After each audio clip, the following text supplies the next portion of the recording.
So far during the tutorial, we have had the flash turned off. Single tap on the flash icon here, and it switches to auto. To get the flash to fire when it's in auto mode instead of using night mode requires a pretty dark environment. Even with all the lights off in this room, the camera still goes with night mode rather than the flash. I actually had to move into a very dark closet to get the flash to fire rather than night mode be used when in auto mode. Tap and hold on the flash or night mode icon here, and we can turn the flash on. This will force the flash to fire whenever a photo or video is taken.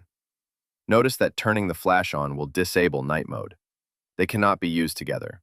So, I'll take both a still photo and short video with the flash on. When taking a video, the flash remains fully lit while shooting.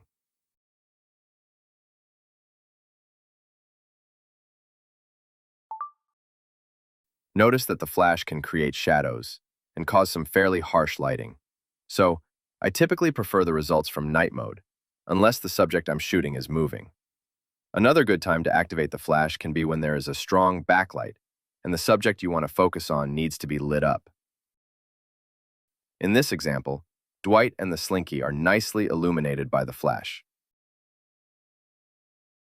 We can also cycle through the flash options from the panel of controls that comes up with a tap on the currently selected photo mode or the grid button here.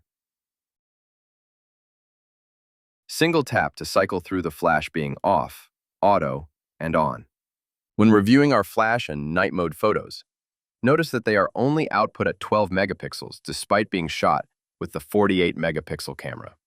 This is because the iPhone camera uses what's called pixel binning to improve low-light images. So, the camera is still utilizing all those pixels, but it's combining them to create a better result. Typically, I will keep the flash turned off and only activate it when it's needed for a particular shot. Next, we will look at how to use burst mode.